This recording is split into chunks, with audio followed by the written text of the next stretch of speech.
नमस्कार मित्रांनो, सर्व महाराष्ट्रातील सोयाबीन काढणाऱ्या मित्रांनो, कारण तर सोयाबीनचे मोठे मोठे तुम्ही शेतकऱ्याचे गुत्ते घेतलेले असतात आणि गुत्ते घेतल्यामुळं अतिशय तुमच्या भागात जिम्मेदारीचं काम असतं. कारण तर आता ही निसर्ग असा करायला आहे मित्रांनो, कारण तर ही निसर्ग आता सध्याच्याला पाऊस चालू आहे मित्रांनो. पाऊस आभाळ जर फिरलं मित्रांनो, कारण तर तुमच्या मागं हे जिम्मेदारीचं काम आहे गुत्ते घेतलेलं सोयाबीनचं. कारण तर कोण्याच माझ्या शेतकऱ्याचं सोयाबीन भिजलं नाही पाहिजे, कारण तर तुम्ही अशी दक्षता घेता म्हणूनच तुम्हाला शेतकरी गुत्ते देतात मित्रांनो. असं जर गुत्ते घेतलं मित्रांनो योग्य भावामध्ये, कारण तर आता सध्या सोयाबीनचे बऱ्यापैकी चालू आहेत मित्रांनो गुत्ते घ्यायला. कारण तर तुमच्या मागं अतिशय धावपळ असते सोयाबीन काढताना मित्रांनो. धावपळ असताना काय होतं, नजर चुकीनं आपल्याला विळा लागतो मित्रांनो. नजर चुकीनं जर विळा लागला मित्रांनो, त्याकरता माहिती सांगत आहे.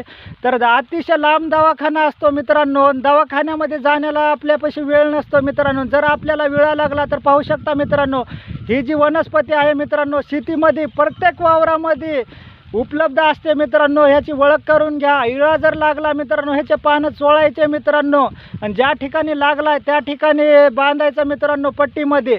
कारण तर रक्त पण थांबतं आणि वात पण होत नाही मित्रांनो. त्याकरता माहिती सांगितलेली आहे. माझ्या सर्व सोयाबीन काढणाऱ्या गुत्तेदारांना ही मेसेज आहे मित्रांनो. जय हिंद, जय महाराष्ट्र.